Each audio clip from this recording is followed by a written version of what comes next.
నాది ఒక జీవితమేనా, ఏం జీవితం ఇది అని అనుకుంటున్నావా?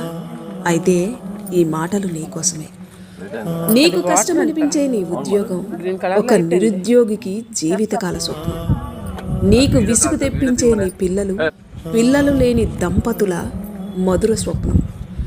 నీకు లభించిన ఇల్లు అది చిన్నదైనా నీడలేని వారికి అద్భుత స్వప్నం.